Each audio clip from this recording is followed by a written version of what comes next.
Welcome back नाजरीन। क्या आपने कभी सोचा है कि अगर हकीकत और वहम के दरमियान का फ़र्क मिट जाए तो ज़िंदगी कैसी हो? अगर दिमाग आपको ऐसी चीज़ें दिखाए जो हकीकत में तो मौजूद ना हो, या फिर ऐसी आवाज़ें सुनवाए जो दर हकीकत कोई और ना सुन रहा हो, तो ज़रा इमेजिन करें एक लम्हे के लिए ये एहसास कितना खौफनाक होगा। तो ये सिर्फ कोई ख्याली बात नहीं है, बल्कि साइकोसिस नामी एक दिमागी बीमारी का हकीकी तजर्बा है जो कि दुनिया भर में लाखों लोगों को मुतासर कर रही है।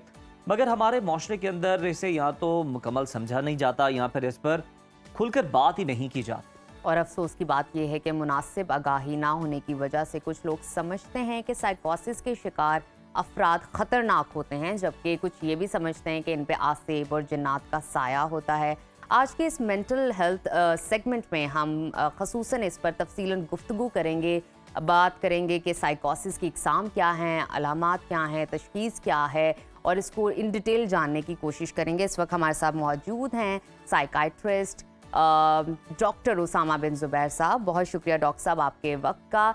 डॉक्टर साहब, पहले तो मैं आपसे जानना चाहूँगी, हमारे लिए, हमारे नाजरीन के लिए डिफ़ाइन कर दीजिए आम अल्फाज के अंदर कि साइकोसिस है क्या और इसकी कितनी इकसाम है, और थोड़ा सा टच कर दीजिएगा क्योंकि बहुत सारे लोग न्यूरोसिस को भी इससे सिमिलर करते हैं। Thank you so much for having me on the show. देखिए, बड़ी क्लियर लाइन है। जो साइकाइट्री की दो बीमारियां हैं, मोटी क्लासिफिकेशन, न्यूरोसिस और साइकोसिस। न्यूरोसिस क्या है कि आपके रूटीन के जज्बात थोड़ा सा ज़्यादा तंग कर रहे हैं। रूटीन में उदासी होती है, आप थोड़े से ज़्यादा उदास हैं। रूटीन में बेचैनी होती है, आप थोड़े से ज़्यादा बेचैन हैं। लेकिन साइकोसिस क्या है कि आपका हकीकत से राब्ता कट जाता है। आपको कानों में वो आवाज़ें आती हैं जो बाकियों को नहीं आती, आपको वो चीज़ें नज़र आती हैं जो बाकियों को नहीं आती, आपको उन चीज़ों पे यकीन होता है जिनका कोई वजूद नहीं होता। सही, बिल्कुल ठीक है। मजीद आगे चलते हैं, साइकोसिस के बारे में बताइएगा कि इसकी सिम्टम्स क्या होती हैं डॉक्टर साहब? किस तरह हमें पता चलता है कि इस पेशेंट को साइकोसिस है? देखिए, साइकोसिस तो एक अलामत है ना, इसके पीछे बीमारियां होती हैं जो हम आगे डिस्कस करेंगे। तो अलामात ये हैं कि एकदम मरीज बदल गया है, वो अकेला बैठा खुद से बातें कर रहा है, यानी कि उससे कोई आवाज़ें आ रही हैं जिनको वो रिस्पॉन्ड कर रहा है। बिल्डिंग ब्लॉक्स वही होते हैं, लेकिन वो जो इमारत बनती है उसका हमारी हकीकी दुनिया से कोई ताल्लुक नहीं होता। बिल्कुल ठीक। तो क्या समझते हैं इसकी वजूहात क्या हैं? किस बिना पे ये चीज़ आपके अंदर इंडल्ज होती है, पैदा होती है और आप इस बीमारी का शिकार हो जाते हैं? सबसे पहले तो जेनेटिक वल्नरेबिलिटी है कि ये ख़ानदान में चलती है। जितनी शादियां ख़ानदान में होती रहती हैं, ये साइकोसिस या स्किज़ोफ्रेनिया का जीन अंदर पकता रहता है। फिर सब्सटेंस यूज़, कैनबिस को लोग बड़ा समझते हैं कि वो एक आम सी चीज़ है, बहुत कॉमन हो रही है। कैनबिस इंड्यूस साइकोसिस हम बहुत देखते हैं। आइस के साथ हम बहुत ज़्यादा साइकोसिस देखते हैं, कोकीन के साथ देखते हैं।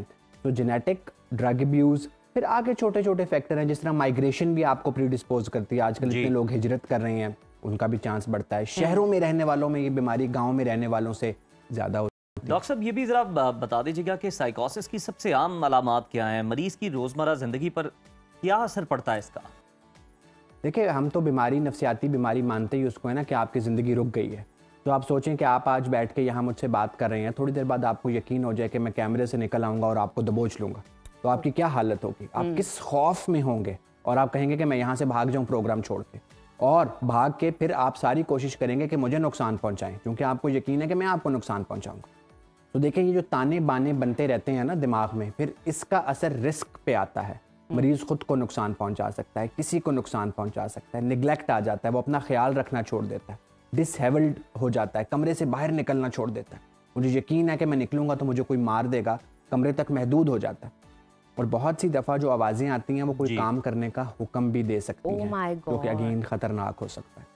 तो आप कहना चाह रहे हैं कि इस तरह के जो पेशेंट्स हैं वो ख़तरनाक होते हैं आम इंसानों के लिए? देखिए, सारे खतरनाक नहीं होते, वो कई दफ़ा अपने लिए भी खतरा होते हैं। मेरी एक पेशेंट थी, she walked into a mosque, local mosque, और उसने मस्जिद में जाके मौलवी साहब को मिंबर से हटाया कि मेरे पे नई नमाज नाजिल होगी, मैंने नमाज पढ़ानी है। अब ब्लास्फेमी का उस पर चार्ज लग सकता है, लोग उसको जला देंगे। आपको पता है रिलीजियस टॉलरेंस नहीं है हमारे माशरे में, तो वो खुद रिस्क पे है। वो किसी को नुकसान नहीं पहुंचाएगी, लोग उसको नुकसान पहुंचाएंगे। उनको नहीं समझ आएगी कि ये साइकोटिक है। तो हर दफ़ा ये नहीं होता कि किसी को नुकसान होगा, किसी को भी पहुंचा सकते हैं, लेकिन ज़्यादातर वो खुद डिसएडवांटेज पे होते हैं। बिल्कुल ठीक। डॉक्टर साहब, हमने आपसे गुफ्तगू की सिम्टम्स के हवाले से, वजूहात के हवाले से, इसकी आम आसान डेफिनेशन के हवाले से, ताकि हम साइकोसिस समझ सकें। लेकिन नेक्स्ट प्रोग्राम में हम इसकी इलाज पे बात करेंगे कि इसको किस तरह ठीक किया जा सकता है, क्या प्रोसीजर है। बहुत शुक्रिया डॉक्टर साहब आपकी मौजूदगी का।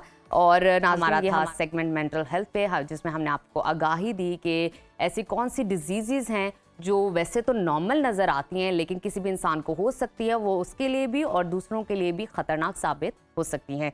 तो ये अभी वक्त हुआ छोटी सी ब्रेक का, आपने कहीं नहीं जाना, देखते रहिए सुनो पाकिस्तान।